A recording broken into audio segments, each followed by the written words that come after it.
what is a lot more dangerous than most people realize. When someone isn't screaming in agony after getting a major injury. If they're screaming, they're at least conscious and able to breathe. Same for hypothermia. If they have the umbles, mumbling, fumbling, tumbling, they are cold, but not that cold. Once those cease, they're in a lot more danger. I spoke to a combat medic from the Royal Marines a few years ago, and that's what he said. The scariest casualties weren't the ones who were screaming their heads off. It was the ones who were silent. There's the usual pain scale, then there's shock, then there's shutdown. Stub your toe? Yeah, fucking hurts. 4 tens. Cut your toe off because you couldn't be arsed to wear shoes when you mow the lawn, incorrectly. Your body is doing its damnedest to recuperate while keeping you conscious. Serious multi-axis rolling car accident? Fuck that. We don't need senses right now. Move all the blood from the limbs to the organs, pump out the adrenaline and ATP, let's hope for the best. Silent injuries are absolutely the worst. Pneumonia. I had it 20 years ago and it still scares the shit out of me. It is not just like a severe cold or the flu or sinus infection. It's a whole thing unto itself, where you feel like you're drowning, you're delirious with fever. You cough so much that your core muscles literally can no longer squeeze your chest and diaphragm and lungs. It seems innocuous at first, like you're just waiting for it to pass like a cold, but it compounds to the point where you're breathing so weakly you just want to sleep. It took me months to get over it. If I got pneumonia like 200 years ago, I'd be dead. For real, I had COVID and pneumonia at the same time and thought I was actually going to die. I don't really even go to the doctor, yay American healthcare, but when it wasn't getting any better after almost 2 months and I had started coughing up blood, I went straight to the ER. They were shocked at how bad it was. I felt so much better after I started taking the antibiotics and was mad at myself for waiting so long. Propaganda. You think you're immune to it and assume that only gullible people fall for it, yet most of the time you don't even notice when you're seeing it. So true. Not me though. Yeah, same here. I'm probably more immune than this guy though. Fast-moving water, especially floodwater. Water is surprisingly strong. Turn around, don't die is really solid advice. It takes surprisingly little water to float a car. I saw someone being swept away by a freak wave in Lanzarote recently, on the lava, sharp as glass. He was hurt, blood everywhere, but he managed to crawl out. Lesson learned for life, I hope. Quick pause. I'm just trying to reach 100 subs this month. If you're still here, maybe you're meant to be part of this little community. Hit subscribe if you want more stories like these. Okay, back to the dangerous things. Driving. Often cited as the most dangerous activity you are likely to do. Exactly why I personally try to avoid it when possible and ride my motorcycle instead.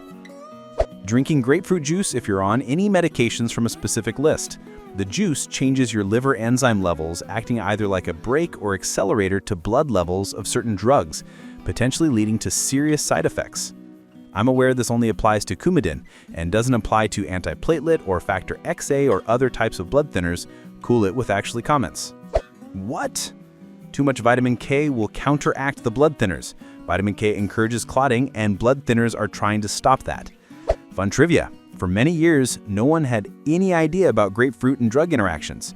A drug researcher finally figured it out only because he was using grapefruit juice to hide the taste of alcohol in a blind clinical trial. Enclosed spaces, like old cisterns, water tanks, or any sort of sealed-off enclosed space, especially in the ground. Lots of noxious gases are heavier than air. Even caves. Carbon monoxide, carbon dioxide, or other noxious gases can build up in them. You go in, you don't smell anything weird, you pass out, you die. Someone else spots you in there, goes in, passes out, dies. One of the many things that make a hole in the ground so dangerous, and why it's so critical to be able to differentiate one from your ass. Another is how heavy and unpredictable earth or sand can be, with trenches collapsing or sand preventing someone from breathing after being buried as a joke. Yeah, be careful going in after someone. As awful as it is to say, making yourself an additional casualty doesn't help anyone. Green silo accidents and stuff too. Try to find rescue equipment or a trained person in a situation like that. Ladders. Most folks don't use them properly. They're probably the most dangerous thing in most people's houses. People totally underestimate ladders. I've seen in major factories that ladder safety is more important than safety of the major machinery or tools. If an accident happens with a major industrial tool, like a saw or a press or a stamp, you're more likely to lose fingers than anything. While it is tragic, even if it's more intensive like losing a hand or an arm, most people can return to at least semi-normal life after a few months. Fall off a ladder wrong? You might be disabled and in pain for the rest of your life. Ladders are sneaky. Ladders are statistically 10 times more dangerous to a homeowner than guns. That's why I own 10 guns in case some lunatic tries to come in here with a ladder. Being sleep deprived. People think it just makes you a bit groggy, but it wrecks your reaction time, judgment, mood, and health. Driving tired is basically driving a little drunk, and most folks don't treat it that seriously at all. I once drove someone 3 hours away, there and back, while running on 2 hours of sleep. On my way home, I caught myself driving on the wrong side of the road. Luckily, it was early morning and no one was there. I can only imagine what would have happened if there was. That served as my lesson to never drive if I'm sleepy. Taking a shower. One slip and you can break your neck and die. Has happened to someone I know. Yet we take that risk all the time and don't think about it. Speak for yourself. I never shower. But on a serious note, you're absolutely right. I once slipped out of the shower and was extremely lucky to not break my neck. Ever since then, I'm extra cautious, always grabbing onto something, preferably not the curtain. Doesn't work, believe me. High cholesterol and high blood pressure, acute depression, and a broken-hearted Spanish girlfriend. Okay, we need the story for the last one. Broken heart because too much plaque and she died. Water. Too little, you die. Too much, you die. Right amount, believe it or not, still die. Maybe 80 or so years later, but still die. 100% of people who drink water have either died or are going to. Stay dehydrated, friends. What I learned while working in the prison system is people are single-handedly the most dangerous thing on the planet, and very few realize it. Most people want to see the good in someone, which causes you to overlook a lot of true intentions. Humans are very good at acting one way, but having completely different intentions without you even registering it. You never really know who someone is until they decide to show you, and by then it's already too late. Disregarding minor injuries. I had a very, very small scratch from a screwdriver that got infected with washing the dishes.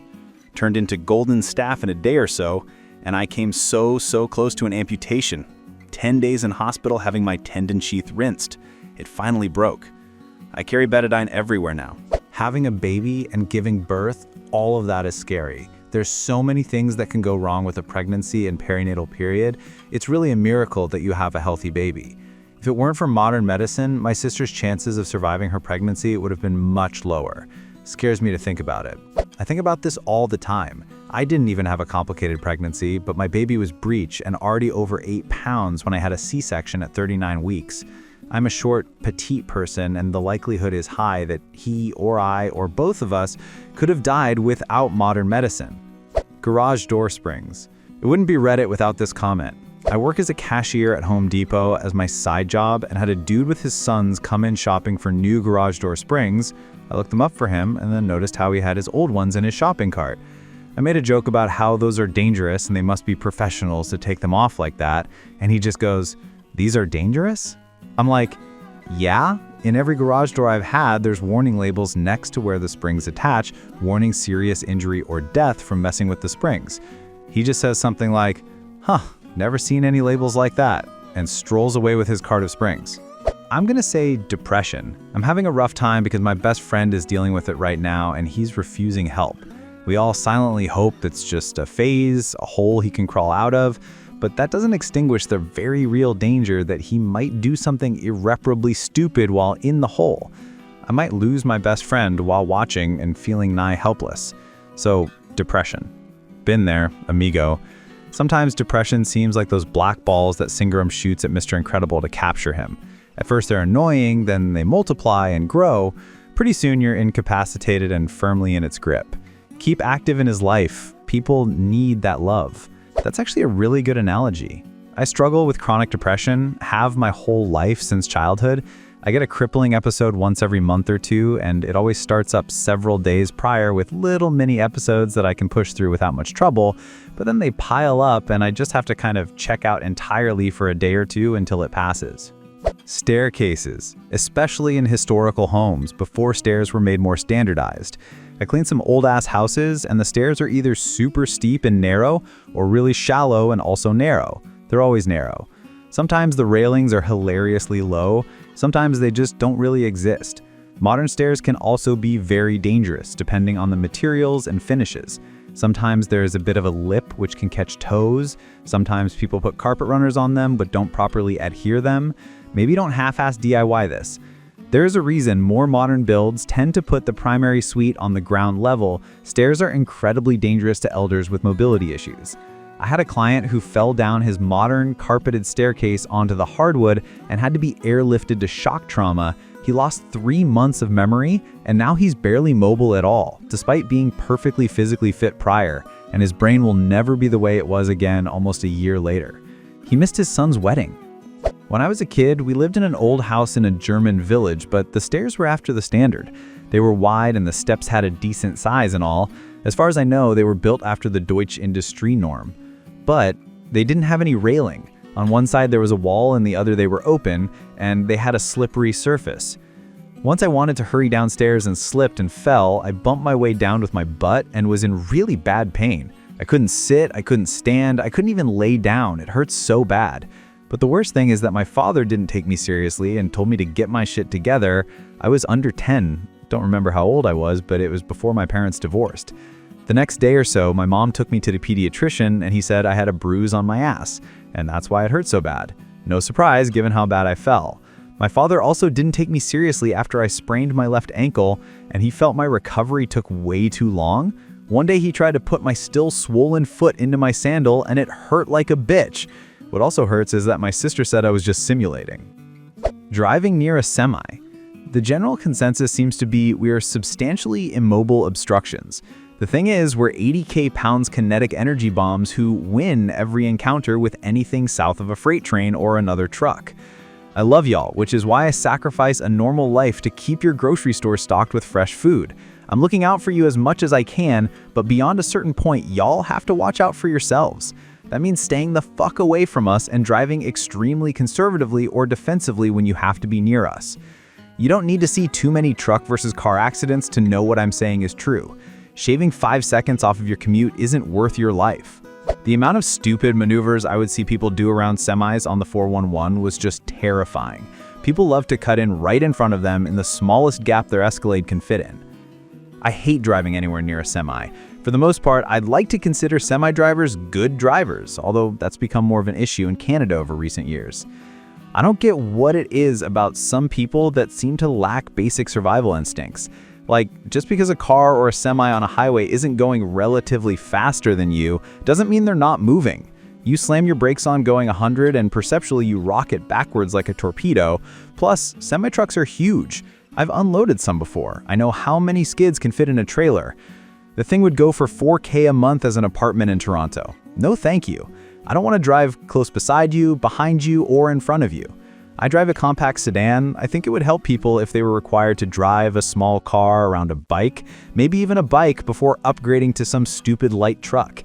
You shouldn't feel that safe driving, because you're not. I absolutely hate overtaking lorries. I was once overtaking a lorry and was boxed in its blind spot, mostly my fault for thinking I had the space to clear it, and it started changing into my lane. Luckily, the guy to my right, UK, so overtaking is on the right, saw this happening and floored it so I can move over into his lane. I'm so grateful to that dude. He moved up and was probably about a meter away from the car in front of him after moving up, so it was definitely an effort to save my life. Obviously, I have no ill will towards the lorry driver. There was no way they could see me. Ever since, I've never overtaken a lorry without being absolutely certain there is a 2-car distance between the front of the lorry and the back of the car in front of me. Diabetes. I've known many people with type 1 and many with type 2. A good portion of these people didn't take the disease seriously and failed to care for themselves properly. That cost them limbs and eventually their life in some cases. I don't have it, but have several family members that do. I find it terrifying. That disease can do so much irreversible harm to a body while being ignored. The fact that it can apparently be so easily ignored just adds to that. So that's it for today's stories. Share in the comments, what is a lot more dangerous than most people realize? If you enjoyed listening, drop a like, hit subscribe, and tap the bell so you never miss the next video. Thanks for being here. See you soon.